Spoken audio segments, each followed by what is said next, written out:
जैसा कि हमने लास्ट एपिसोड में देखा था, एमसी को उस गोल्ड टीयर के मॉन्स्टर की लूट के अंदर एक अच्छा सा डैगर मिल गया था जिसके अंदर एक यूनिक इफेक्ट भी था। फिर उसे अपनी क्लास को एडवांस कराने के लिए कुछ एक्सपीरियंस पॉइंट की जरूरत थी, तो चारों तरफ मॉन्स्टर्स को मारने लग जाता है। छोटा या बड़ा सारे मारे जाते हैं और क्विंग फेंग सक्सेसफुली अपनी क्लास एडवांसमेंट को कंप्लीट कर लेता है। उसका पूरा लुक बदल जाता है, उसकी पावर 2 से 3 गुना बढ़ जाती है। फिर उसे एक चारों तरफ अनाउंसमेंट सुनाई देती है कि गॉड फॉरसेकन कॉन्टिनेंट का टेलीपोर्टेशन सर्कल ओपन होने वाला है। ये सुन के क्विंग फेंग बहुत एक्साइटेड होने लग जाता है और दूसरी तरफ रियलिटी में दाजियांग इंडस्ट्रीज पे पुलिस ने छापा मार दिया है और लगभग सारे लोगों को इन्हें अरेस्ट कर लिया है। कुछ लोग अब भी गॉड फॉरसेकन वर्ल्ड में हैं, पर खाना खाने के लिए उन्हें रियलिटी में वापस आना ही पड़ेगा, तो पुलिस उन्हें तभी अरेस्ट कर लेगी। और अथॉरिटीज में बड़े बड़े लोग भी शैडो के लिए शुक्रगुजार थे क्योंकि उसने बहुत सारी इंफॉर्मेशन इन लोगों के बारे में और इस गेम के बारे में प्रोवाइड की थी। दूसरी तरफ एमसी टाउन में आ चुका है गॉड फॉरसेकन कॉन्टिनेंट में जाने के लिए और वो टेलीपोर्टेशन सर्कल को एक्टिवेट करके सीधा उसी कॉन्टिनेंट में आ जाता है। अंदर आते ही वो घूमने लग जाता है और उसे नॉस्टैल्जिक फील हो ही रहा था, तभी उसके ऊपर पीछे से कुछ मॉन्स्टर्स हमला कर देते हैं, पर वो आसानी से इन सबको निपटा देता है। फिर वो फुल स्पीड में एक डायरेक्शन में भागने लग जाता है और वो हमें बताता है कि इसी डायरेक्शन में उसकी गॉड स्लेयर गिल्ड का पहले बेस हुआ करता था उसकी पिछली जिंदगी में। और यहीं पर ही हमारा पिछला एपिसोड खत्म हो गया था।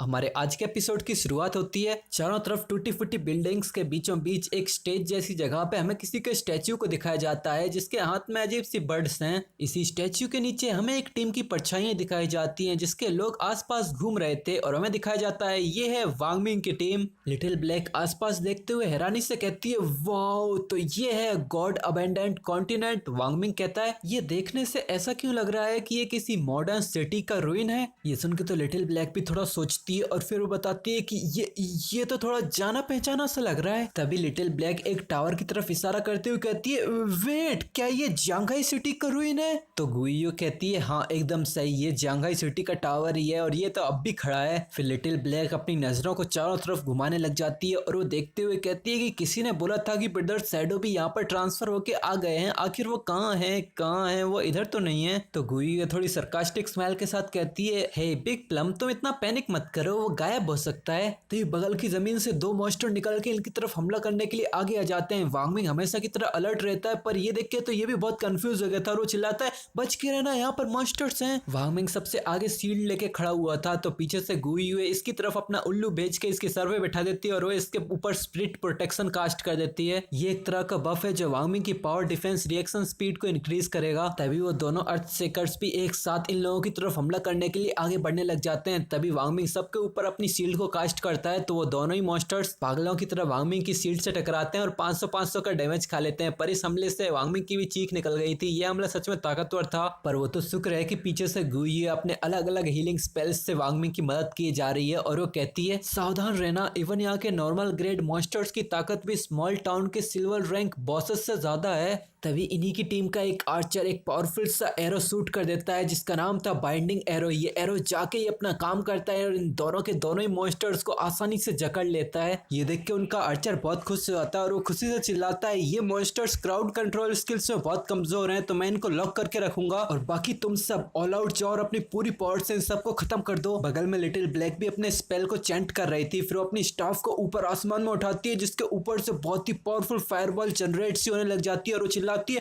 Prophetic fireball. इसके अंदर से एक पावरफुल फायरबॉल निकलती है जो जाके 2 में स्प्लिट होकर इन दोनों से एक साथ टकराती है और एक ही हमले में ये दोनों के दोनों ही मॉन्स्टर्स मारे जाते हैं। वो आर्चर अपना बो उठा के जोर से चिल्लाता है हाँ हमने इन मॉन्स्टर्स को हरा दिया, ये कितना कूल था। लिटिल ब्लैक तो खुशी के मारे नाचने ही लग जाती है और वो गाना गाने के बजाय ला ला ला ला ला ला ला ला ला करने लग जाती है। फिर वांग मिंग गुई से कहता है गुई अपने आउल को आसमान में उड़ाओ ताकि वो आसपास का एरिया स्काउट कर सके। तो गुई भी कुछ मंत्र पढ़ते हुए ओके कर देती है। फिर अगले ही पल उसका आउल आसमान में उड़ने लगता है। थोड़ी ऊंचाई पे आते ही इसको चारों तरफ बहुत सारे मॉन्स्टर्स दिखाई देते हैं और गुई कहती है कि ये प्लेस तो मॉन्स्टर्स से भरी पड़ी है, यहाँ तो बहुत ही ज्यादा मॉन्स्टर्स हैं और हमारी पिछली फाइट्स ने तो और भी मॉन्स्टर्स को अट्रैक्ट कर लिया है, बहुत से मॉन्स्टर्स हमारी तरफ ही आ रहे हैं और मुझे तो आसपास दूर दूर तक कोई टाउन कोई सेफ जोन कहीं नहीं दिख रहा है। अब हमें क्या करना चाहिए कैप्टन? ये सुन के तो सारी टीम बहुत ज्यादा हैरान हो जाती है। वांग मिंग चिल्लाता है कि क्या यहाँ कोई सेफ जोन ही नहीं है? इनकी टीम का आर्चर चिल्लाता है आखिर इस कॉन्टिनेंट के साथ चल के रहा है, ये अचानक से ऐसे सर्वाइवल गेम में कैसे बदल गया? ये सुन के लिटिल ब्लैक भी बहुत डर चुकी थी और वो अपनी स्टाफ को टाइटली पकड़ते हुए जोर से चिल्लाती है शाओयुए क्या तुम बॉस शैडो को ढूंढने की कोशिश कर सकती हो? ज्यादा से ज्यादा भी वो हमसे 10 मिनट पहले ही यहाँ पर आए होंगे, वो हमसे ज्यादा दूर नहीं होंगे। अगर अगर हमने उन्हें ढूंढ लिया तो हम जरूर सेफ होंगे। और हाँ, इस लड़की का नाम गुइयुए ही है, पर सभी लोग प्यार से इसे साओयुए कह के बुला रहे हैं। यहाँ गुइयुए आउल की आंखों से चारों तरफ देखी जा रही थी और वो कहती है नहीं, यहाँ आसपास तो किसी के कोई साइंस नहीं दिख रहे हैं। पर तभी वो बगल में देखते है उसकी आंखें फटी रह जाती है और वो चिल्लाती है वेट। वो जब सामने देखती है वहां पर एक गली पूरी चमकदार लाइट से भरी हुई थी। ऐसा लग रहा था कि कोई जुगनू झुंड बना के चल रहे हों। ये देख गुइयुए कहती है कि यहाँ नॉर्थ वेस्ट में कुछ बहुत सारे लाइट और से चमक रहे हैं। और नहीं, ये तो बहुत सारे मॉन्स्टर्स की ड्रॉप की हुई लूट है। बिल्कुल, ये जरूर बॉस ने ही किया होगा, उनकी इन्वेंटरी जरूर फुल होगी, इसीलिए उन्होंने कोई आइटम्स को पिक नहीं किया। तभी इन लोगों की तरफ चारों तरफ से कैंचुओं की तरह ये अर्थ शेकर्स आने लग जाते हैं। ये देख के लिटिल ब्लैक हैरानी से चिल्लाती है बच के रहना, यहाँ और भी बहुत से मॉन्स्टर्स आ रहे हैं। इतने सारे अर्थ शेकर्स को देख के आनुए भी नॉर्थ वेस्ट की तरफ भागने लग जाती है और वो सभी लोगों से चिल्लाते हुए कहती है सभी लोग भागो जल्दी। शैडो ने उस एरिया को ऑलरेडी क्लियर कर दिया है तो वो सेफ होगा। अगर हम उन ड्रॉप किए हुए आइटम्स की लाइन को फॉलो करें तो हम डेफिनेटली शैडो को ढूंढ पाएंगे। तो अब सभी लोग एक डायरेक्शन में भागते भागते इन कैंचुओं से बचने लग जाते हैं। लोगों की आवाज आ रही होती है कि सभी लोग सेफ रहना और फॉर्मेशन मेंटेन रखना, कोई भी अलग मत हो जाना, हमें भागते भागते फाइट भी करना होगा। जिसपे इनकी पूरी टीम हाँ कर देती है और ये लोग अब भागते भागते इन कैंचुओं से बचने लगते हैं। फिर हमारा सीन चेंज होता है, हमें बहुत सारे अर्थ शेकर्स के झुंड को दिखाया जाता है और अगले ही पल वो सारा का सारा झुंड टुकड़ों में बढ़ जाता है। इन ब्लू लाइंस के कट को देखते हुए हम अंदाजा लगा ही सकते हैं कि ये अपने क्विंगफेंग का ही काम है। क्विंगफेंग इन सब के टुकड़े टुकड़े करके इन सबको लूट में कन्वर्ट कर देता है, पर वो इनकी लूट की तरफ तो देखता भी नहीं और वो कहता है मेरे गिफ्ट ऑफ लिबरेशन के एक्टिव इफेक्ट का यूज किए बिना भी मेरे नॉर्मल इंस्टेंट शैडो स्लैश का टोटल डैमेज भी 20 से 30 हजार तक पहुंच जा रहा है और ये छोटे मोटे मॉन्स्टर्स तो मेरे हाथों इंस्टेंटली ही मारे जा रहे हैं। ये प्लेस तो सच में एक पैराडाइस है मॉन्स्टर फार्मिंग के लिए। फिर एमसी अपने गॉड स्लेयर गिल्ड के हेडक्वार्टर वाली जगह पे आ जाता है, जो जगह देखने से तो सब कुछ टूटा फाटी सी लग रही थी और अपना एमसी कहता है चलो हम वहां आ ही गए तो अब इससे कहते हैं ना एक हाइड आउट। इन बेकार सी टूटी फूटी रूइंस के नीचे एक बहुत ही मैसिव प्लेस है जो मेरी पिछली जिंदगी में बहुत ही लंबे समय के बाद ही डिस्कवर की गई थी। इस अंडरग्राउंड पैलेस के अंदर 1000 से भी ज्यादा रेस्टिंग रूम्स हैं और दर्जनों भर बड़े बड़े हॉल्स हैं। ये इस जियांघाई सिटी का सबसे बड़ा हाइड आउट है और ये मेरी गॉड स्लेयर गिल्ड का बेस भी हुआ करता था। पर इसे एक हाइड आउट के तौर पे क्लेम करने से पहले ये एक डंजन है जो कई सारे मैकेनिकल मॉन्स्टर्स और गार्डियन बॉसेस से भरा पड़ा है। फिर क्विंगफेंग इसी डंजन के मॉन्स्टर्स को इमेजिन करते हुए बताता है कि जो हाइड आउट जितना ज्यादा बड़ा होता है उसका गार्डियन उतना ही ज्यादा स्ट्रांग होता है। फिर क्विंगफेंग एक दीवार तोड़ के अंदर आ जाता है और वो कहता है कि मेरी पिछली जिंदगी में मैंने गॉड स्लेयर गिल्ड को बनाने के बाद 3 स्क्वाड्स को जमा किया जिनमें टोटल 18 इलाइट मेंबर्स थे। सारे के सारे लेवल 15 पे थे, सबके पास अच्छे अच्छे स्किल्स और इक्विपमेंट्स होने के बावजूद हम ऑलमोस्ट इस पैलेस को कॉन्कर करने में लगभग फेल हो ही गए थे। फिर क्विंगफेंग इसी डंजन की सीढ़ियों से नीचे उतरते हुए इसकी गहराई में जाने लगता है। तभी एक नोटिफिकेशन आती है कि तुम किसी हेड आउट में आ चुके हो। एक अंधेरी सी जगह पे क्विंगफेंग के चलने की आवाज आती है और उसी अंधेरी जगह में एक बड़ा सा हॉल होता है। उस हॉल के अंदर दर्जनों पर खतरनाक से दिखने वाले स्प्लिट मॉन्स्टर्स थे। एक नोटिफिकेशन में बताया जाता है कि ये जगह है लैंड ऑफ सोल प्यूरिफिकेशन, मतलब सोल को प्यूरिफाई करने वाली जगह। इधर एमसी अपने फुल कॉन्फिडेंस में अंदर आ जाता है और वो कहता है कि भले पिछली बार मैं पूरी गैंग लेके आया था पर इस बार मैं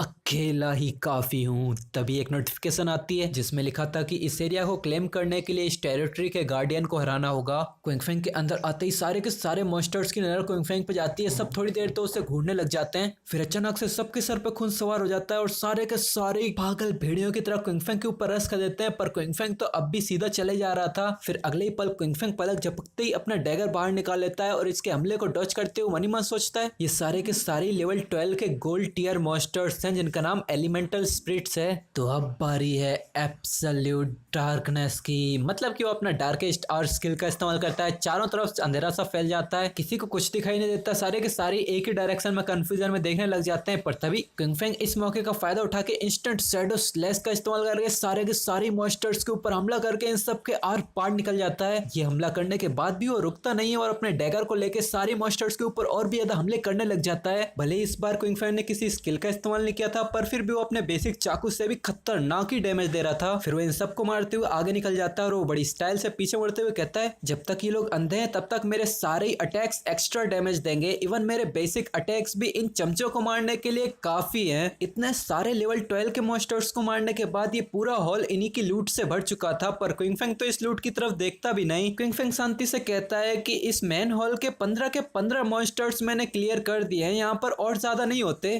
पर इस सोल प्यूरिफिकेशन वाली जगह में हजारों रूम्स हैं और दर्जनों भर ऐसे ही हॉल्स हैं। कितना मैसिव टास्क है यार। वो थोड़ी देर ये सोच सोच के ही हंसता है, फिर वो दूसरे मेन हॉल की तरफ आगे बढ़ने लगता है और वो कहता है कि यहाँ पर इतने सारे मॉन्स्टर्स हैं, अगर मैं यहाँ के इतने सारे मॉन्स्टर्स को क्लियर करके सबको मार दूं तो मुझे इतने इवोल्यूशन पॉइंट्स तो मिल जाएंगे कि मैं ग्रेडी हैंड को इवॉल्व कर सकूं। फिर वो दूसरे मेन हॉल में जाके वहां के भी सारी मॉन्स्टर्स को निपटा देता है एक ही झटके में। सारी लूट वो इस बार भी नहीं उठाता और वो कहता है, अगर मैं अपनी ग्रेडी हैंड स्किल को एक बार भी इवॉल्व कर पाया तो ये वर्थ इट होगा और एक बार इस एरिया के सारे मॉन्स्टर्स मारे जाएंगे, तब इस एरिया का गार्डियन बॉस मॉन्स्टर बाहर आएगा। हाँ, पहले सारे मॉन्स्टर को मारना पड़ेगा, यहाँ पर कोई बॉस रूम जैसी चीज नहीं है, पर इस गार्डियन को मारने से पहले मुझे इस वीडियो पे 10,000 लाइक्स चाहिए। तो कर दो यार, कौन सा इसमें पैसा कट रहा है तुम लोगों का, और कमेंट सेक्शन में बताओ कि तुम लोगों को ये सीरीज कैसी लगी। अब मिलें तुमसे इसी के नेक्स्ट एपिसोड में। हाँ, इसके बाद वाला वीडियो भी इसी का ही आएगा, तब तक इंतजार करो।